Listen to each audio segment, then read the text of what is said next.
That's amazing to get that far and to have that journey and be able to then see the effects of it and have like actual people going, you guys changed my life. Yeah. It must be just amazing to feel that. And you talked on some of the challenges at the beginning in terms of not being able to find sponsors and supporters. What were some of the other big challenges that you faced? So I personally, there's this opinion, which is a wrong opinion, of people that when they see people that promote inclusion and diversity and that sort of thing in any technical spaces, they assume it's because they're not good at the technical stuff. And so what I have had a challenge with is people don't understand how I can actually be a really good engineer and be promoting inclusion. But I think it goes hand in hand, actually. I think the best engineers are passionate about including everybody. Because if you want, if you want the best innovation, you must be passionate about including everyone. And so one of the challenges that I've personally had is kind of people understanding how I balance it. Myself and Ollie, we work in technical roles in industry, and we maintain working in technical roles whilst we could have just focused on, as people have suggested to us in the past, focus on the AFBE. But for us, it was about showcasing that technical excellence is not exclusive to wanting an industry that is diverse and inclusive. So that's one of the challenges. The other challenge is the resistance that we got at the start of our journey. And so I'd go into meetings and I'd say AFB. If Ollie would describe it as bad breath, it was like saying, I'm come from AFB, and straight away people would slowly disperse from you. Oh, gosh, this person, because in the engineering space, the only diversity and inclusion at that time that was really accepted was gender related inclusion. And for me, that was a struggle, because I'm like, yeah, I'm a woman, but I'm also a black woman. So how am I going to divide myself up? I only talk about my gender when I know that there's an intersection between my ethnicity and my gender and the way that I am treated in the industry and the way that I am believed in industry. So yeah, so that was one of the challenges. The other challenge was acceptance, a sense of belonging. I always say to people, I've been in the industry for near 2 decades, and I still many times question whether I belong. And that's something that I personally struggled with, and I continue to talk about, because I think it's important that if I've been in the industry this long, and many times I still go into spaces and I think I still have to say, actually, I'm the engineer leading this meeting, or I'm here to do the engineering bit. I'm not here to make the coffees. That's still a constant struggle. I remember going into a meeting, which I was actually leading, and being at a coffee tea point and making a cup of tea, and someone actually walking over to me and taking the cup out of my hands and saying, thank you, going to sit down. And I just thought, oh, what's going on?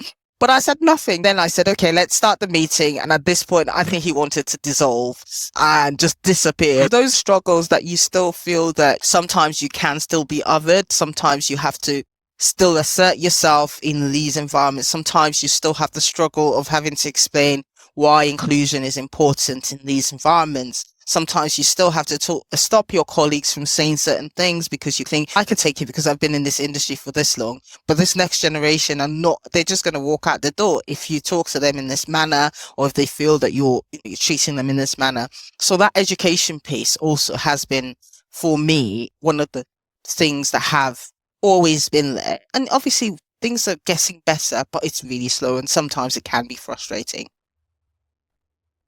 I can totally believe that. So you mentioned about this education piece. That is something that, even now with all the efforts and focus on DEI, inclusivity, getting individuals in for their experiences to help creativity and innovation in spaces. So what key things do you think organizations still need to do to be able to educate or themselves or be educated on how important that is, and then implement that stuff into their organizations? No, that's a really good question. I think first thing organizations need to do is to be honest. I really, really do not believe that a lot of organizations that talk about inclusion, I don't think they're honest with themselves, because they want to start at the end. They don't want to start at the beginning. They don't want to start by baseline. So if you're really serious about inclusion, you have to baseline.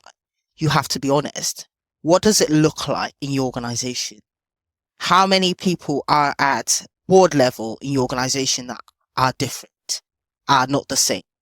How many people in your middle management that are in positions of authority and decision making are from diverse backgrounds? How many? Be honest about it. And then based on that, what programs, where are you on that journey? Are you, if you're an ally, there's what we call the allyship continuum. Where are you on that journey? Are you in the space of denial, because that's where most people start from? Or have you started to appreciate it? Because that's the only way that you can move forward. The second thing organizations need to do is they need to understand that outreach is great, but it's not everything.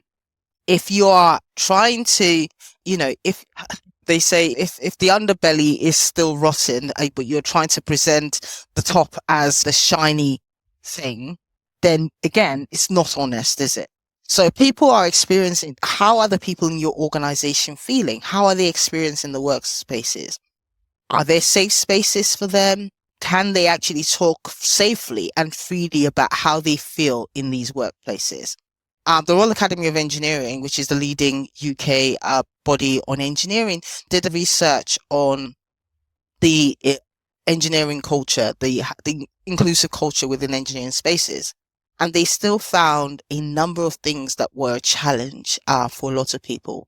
So whilst the engineering space is creative and all that, the engineers had so much positives to say, there were still issues around machoism and banter, things that people are allowed to say, and issues around transparency, whereby you're expected to accept things that really, really are hurtful and over time turn people away from the industry.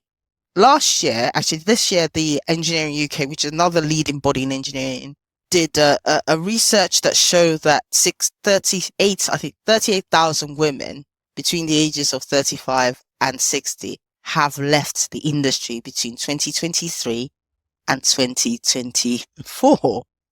And the reality is that previous to that, there was only 16.5% of women in the engineering industry.